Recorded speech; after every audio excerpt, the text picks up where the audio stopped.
persikapan bagaimana memperlengkapi orang sebelum memasuki pernikahan kudus. Yang pertama, ada prinsip kekudusan atau prinsip kemuliaan. Maka Allah menciptakan manusia itu menurut gambarnya, menurut gambar Allah diciptakannya dia laki-laki dan perempuan, diciptakannya mereka. Ayat 28, Allah memberkati mereka, lalu Allah berfirman kepada mereka, beranak cuculah dan bertambah banyak, penuhilah bumi dan taklukkanlah itu, berkuasalah atas ikan-ikan di laut dan burung-burung di udara, dan atas segala binatang yang merayap di bumi. Nah, perhatikan ayat 27, manusia diciptakan menurut gambar dan rupa Allah. Pertama, gambaran rupa Allah itu bicara tentang sifat-sifat dan karakter Allah. Yang kedua bicara tentang roh Allah. Roh Allah diberikan kepada manusia untuk menyembah Allah. Yang ketiga, gambar dan rupa Allah itu adalah Kristus. Karena itu ketika kita membangun karakter pernikahan, maka karakter pernikahan harus menuju kepada karakter Kristus. Jadi kita bicara karakter bukan hanya karakter saya pribadi atau karakter pertua pribadi, diaken pribadi, tapi karakter pernikahan juga selalu semuanya berpusat pada Kristus, Kristosentris. Yang kedua di ayat 27, laki-laki dan perempuan diciptakannya mereka. Berarti hanya ada dua jenis kelamin, laki-laki dan perempuan. Karena di beberapa negara ya justru mensahkan pernikahan sejenis, laki-laki dengan laki-laki, perempuan dengan perempuan, dan itu dianggap sah saja atas dasar kemanusiaan dan kebebasan. Padahal kita rujuk pada firman Allah, hanya dua jenis kelamin, laki-laki dan perempuan. Dan secara logika manusiawi kita perhatikan di muka bumi ini nggak ada hewan tertentu yang berpasangan jantan dan jantan, betina dan betina. Jadi dari sini saya ingin menegaskan bahwa dunia ini orang-orang yang tidak lagi mengandalkan firman Allah, lebih mengandalkan otaknya, akhirnya membalikkan semua kebenaran firman. Dan ingat bahwa ketika firman dilanggar dengan kesadaran penuh, akan terjadi kekacauan yang tidak dapat dihindari. Ayat 28, Allah memberkati mereka. Perhatikan urut-urutannya. Allah memberkati mereka, lalu Allah berfirman kepada mereka, beranak cuculah dan bertambah banyak. Artinya pasangan ini diberkati dulu. Ya, diberkati dulu, baru kemudian diperintahkan untuk beranak cucu. Nah, mari kita periksa pernikahan-pernikahan Kristen pada umumnya. Kenapa banyak sekali problem seks yang bebas? Kenapa banyak sekali perselingkuhan? Kenapa banyak sekali ketidaktaatan pada pasangan? Karena ini terbalik. Diberkati dulu, baru punya anak. Nah, ini serius sekali. Maka lihat saja di gereja, selalu problemnya ada di sini. Gonta-ganti pendeta hanya untuk membimbing pernikahan yang sebenarnya sudah masuk dalam usia-usia yang nggak perlu dibimbing lagi. Makanya di gereja tertentu itu 10 tahun pernikahan pertama boleh dikonseling. Selanjutnya mereka itu menjadi pendamping buat pernikahan yang baru. Nah, jadi ini yang disebut prinsip kemuliaan Allah. Ingat, pernikahan itu gambaran kemuliaan Tuhan. Seorang hamba Tuhan menjelaskan, hubungan suami istri itu sama kualitasnya dengan ketika seseorang sedang menyembah Tuhan yang namanya the point of no return. Ketika kita menyembah Tuhan sampai kita rasa benar-benar tidak ada jalan balik lagi. Betapa hebat dalam intim dengan Allah. Itu sebenarnya dimanifestasikan melalui hubungan suami istri. Bahasa lainnya, Ketika suami istri berhubungan secara seks dan mereka puas atau orgasme, sebenarnya kualitas itu sama dengan kualitas penyembahan kepada Allah. Contoh pernikahan kudus, contoh pernikahan mulia, yaitu Ishak dan Ribka. Ketika Abraham menyuruh Eliezer, hambanya, untuk mencari pasangan istri buat Ishak, Eliezer pergi ke keluarga Abraham, lalu dapatkan Ribka. Dan ketika Ribka dibawa ke tempatnya Ishak, dia melihat Ishak dari jauh, Ribka turun dari ontanya, dan nanti baca di seluruh Kejadian 24 ayat 1-66. Ribka turun dari ontanya, dan dia tanya kepada Eliezer, hamba Abraham, siapakah yang berjalan di padang ke arah itu? Ishak sedang menuju ke mereka. Apa Eliezer menjawab, dialah tuanku itu. Maksudnya itulah calon suamimu. Lalu Ribka mengambil telekungnya dan bertelekung. Telekung itu saudara lihat di gambar ini. Ini namanya telekung, cadar. Jadi wanita Israel, wanita Yahudi, kalau ketemu calon suami, mereka bertelekung menggunakan cadar untuk memberitahu kepada calon suaminya, memberitahu kepada keluarganya bahwa dia masih gadis layak jadi istri dari pasangan itu. Dan itulah kemuliaan. Dan saya kira kemuliaan orang tua bukan ketika anak menikah.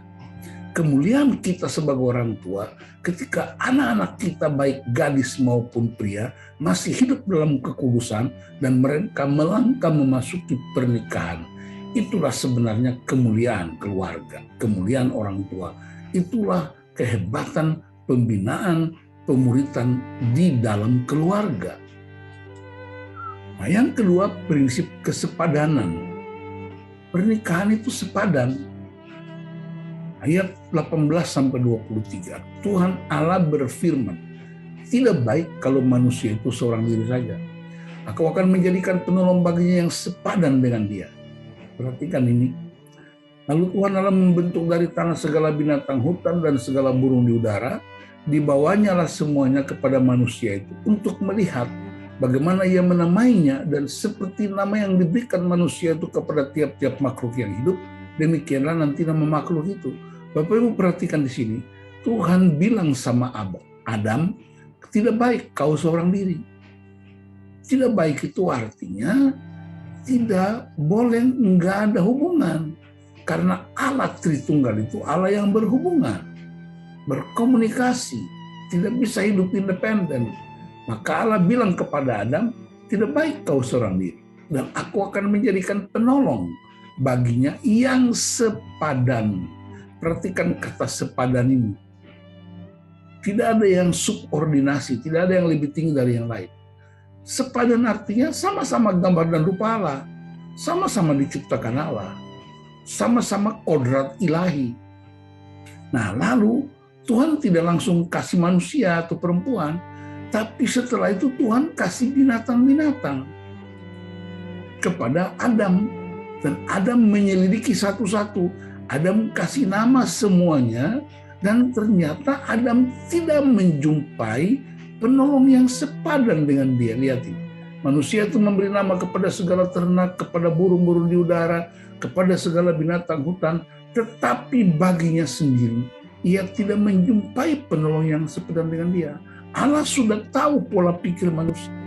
Karena itu karya dia, ciptaan dia. Allah sudah tahu.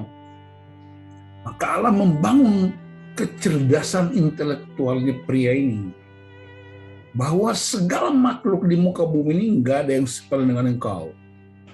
Hanya aku akan berikan yang sepadan. Nah, ingat bahwa seringkali percekcokan rumah tangga, keributan rumah tangga, saya nggak tahu di orang Karo ya, tetapi di beberapa suku tertentu, termasuk di suku-suku kami, itu kalau suami istri berantem itu sejumlah hewan keluar dari mulutnya. Padahal mulutnya itu kecil sekali, itu ya. Taman safarinya itu ya bisa dipakai ukuran jari kelingking. Tapi pasangan dilukai dengan kata-kata yang benar-benar tidak memberkati. Nah ini dia, Tuhan udah tahu ini, maka pria wanita itu dikasih pengajaran bahwa segala makhluk yang lain itu tidak sepadan. Nah baru kemudian Tuhan bikin manusia itu tidur nyenyak. Ketika Adam tidur, Tuhan bikin perempuan dari tulang rusuknya. Tulang rusuk bicara apa? Diri kita sendiri. Jadi kalau saya pakai, ini saya yang nafsir sendiri, nggak usah diperdebatkan. Ya, semua orang berhak menafsir. Dan tidak boleh kita menolak kita membenarkan tafsiran kita orang lain yang salah, nggak bisa. Ayat ini bisa ditafsirkan oleh jutaan orang. Makanya satu kitab, satu pasal bisa ditafsirkan oleh banyak hamba Tuhan. Itu kekayaan bergereja. Nah, perhatikan. Pertanyaannya gini, kenapa Adam dibikin tidur? Waktu kasih binatang-binatang kok nggak tidur? Nah, saya mau terangkan pandangan saya pribadi. Yaitu kalau Adam bangun dan Adam melihat Tuhan bikin manusia, perempuan itu, maka akan ada pertanyaan, akan ada dialog, akan ada protes sana sini. Karena itu Adam, engkau diam saja dan aku akan berikan yang terbaik yang tidak pernah engkau jumpai pada makhluk ciptaan apapun, hanya ada di tanganku. Ya, dengan perkataan lain, terima bersih. Nggak ada biaya ongkirnya, nggak ada ongkirnya, itu terima bersih aja.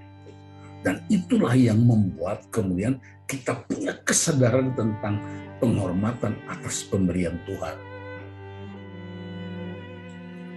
Nah, masih di prinsip kesepadanan, dan dari rusuk yang diambil Tuhan Allah itu, dari manusia itu dibangunnyalah seorang perempuan, lalu dibawanya kepada manusia itu. Lalu berkatalah manusia itu, inilah dia tulang dari tulangku dan daging dari dagingku. Ia akan dinamai perempuan sebab ia diambil dari laki-laki. Di sini ada Pak Dokter Masri. Pak Dokter kan tahu kalau orang bius itu ada dua, bius lokal, bius total. Nah ini kan Tuhan kan ahlinya. Jadi mestinya kan bius lokal saja, kan cuma ambil tulang rusuk ada. Ngapain bius total? Supaya Adam itu bergantung sepenuhnya dan apa yang dia terima bukan dari pihak luar tapi dari Allah sendiri. Kebergantungan sepenuhnya kepada Tuhan. Maka ketika dia bangun, dia sadar ternyata yang berdiri di depan dia, wanita ini adalah tulang dan dagingnya sendiri. Ya, di Alkitab Perjanjian Baru, di kitab Efesus, Paulus bilang Yesus mengakui gereja adalah tulang dan daging Yesus. Itu sebenarnya nubuatannya. Lalu kemudian Adam menamai dia perempuan sebab ia diambil dari laki-laki. Jadi tidak ada subordinasi, tidak ada yang lebih tinggi dari yang lain. Dan ini murni. Yang ketiga, prinsip ikatan. Sebab itu seorang laki-laki akan meninggalkan ayahnya dan ibunya dan bersatu dengan istrinya sehingga keduanya menjadi satu daging. Perhatikan ini, banyak problem rumah tangga yang terjadi bukan oleh karena prianya punya wanita lain, bukan karena istri punya pria lain, tetapi ini campur tangan keluar orang tua, terlalu dalam. Tuh kalau anak laki-laki udah menikah, artinya dia udah mandiri dengan istrinya. Tapi kadang-kadang kita orang tua, mama atau bapak masih ikut mengatur rumah tangga ini yang terlalu dalam. Akhirnya mantu perempuan itu bisa luka karena suaminya lebih dengar mamanya daripada dia. Dan ini yang sedang terjadi di banyak gereja. Ini dia. Nah, kita mesti punya kesadaran ini, bahwa kalau Anda sudah menikah, Anda mandiri. Tetapi ingat, tidak ada sekolah suami, tidak ada sekolah istri. Tidak ada orang datang melamar anak kita lalu berkata, Om, aku punya ijazah lulus sekolah suami. Oh, anak kami udah lulus sekolah istri, tidak ada. Tetapi suami istri di rumah adalah universitas terbuka yang mewariskan nilai-nilai pernikahan kudus buat anak-anak kita. Sehingga anak-anak kita akan menikah dengan nilai-nilai yang diwariskan oleh kedua orang tuanya. Dan ingat sekali lagi, tidak ada pernikahan yang sempurna di muka bumi ini. Nah perhatikan, jadi kesatuan suami istri, satu daging. Orang Ambon bilang potong di kuku rasa di daging. Artinya problem istri juga menjadi problem suami. Problem suami jadi problem istri. Yesus berkata 2 jadi 1. Bukan hanya uang kita yang jadi 1, bukan hanya seks kita yang jadi 1, tapi pergumulan istri juga menjadi pergumulan suami. Ada kesalahan di dalam rumah tangga, itu tidak 100% mata-mata kontribusi satu pihak. Kontribusi dua-duanya. Walaupun mungkin kita bisa bikin pertimbangan, oh ini kontribusi suami 70%, istri 30%. Tidak peduli berapa persen, tapi 2 jadi 1. Maka ketika problem suami muncul, istri juga merasakan. Ketika problem istri, suami juga merasakan. Ketika kejatuhan istri, suami juga ikut merasa. Kejatuhan suami, istri juga ikut merasa. Itu yang disebut 2 menjadi 1. Nah kita selama ini kan orang memahami 2 menjadi 1 itu kalau hubungan seks, punya anak, punya harta. Tapi ketika ada problem-problem karakter yang muncul, oh itu kan urusan suamiku itu, bukan urusan aku itu. Nah itu yang sebenarnya bukan pernikahan Kristen. Ayat 25 dia bilang begini, mereka keduanya telanjang. Manusia dan istrinya itu, tetapi mereka tidak merasa malu. Keduanya telanjang. Siapa? Manusia dan istrinya. Telanjang di sini bukan sekedar kebutuhan biologis. Telanjang di sini bicara hidup terbuka satu dengan yang lain. Kadang-kadang suami lebih terbuka kepada mamanya daripada istrinya. Bahkan mungkin gajinya, uangnya, PIN ATM-nya, mamanya lebih tahu daripada istrinya. Itu sebenarnya celah-celah, titik-titik kritis di mana iblis bisa mengganggu keutuhan pernikahan kita. Ya, jadi mari kita mengajarkan jemaat kita untuk menggunakan prinsip-prinsip ini. Ini prinsip ini nilai, prinsip-prinsip value dari sebuah pernikahan. Dan ingat, ini mulai dari Kejadian 1 dan 2 loh. Dia nggak tiba-tiba di tengah-tengah perjalanan. Nah, yang terakhir ialah pernikahan itu foto Kristus di bumi. Apa artinya? Ini Efesus 5:31. Paulus mengutip Kejadian 2 tadi. Sebab itu laki-laki akan meninggalkan ayah dan ibunya, bersatu dengan istrinya, sehingga keduanya itu menjadi satu daging. Baru ayat 32 dia lanjut. Rahasia ini besar, tetapi yang aku maksudkan ialah hubungan Kristus dan jemaat. Ternyata pernikahan Kristen menurut firman Allah adalah sebuah great mystery, rahasia besar. Apa rahasianya? Hubungan Kristus dan jemaat. Nah, hubungan bicara apa? Kasih tanpa syarat.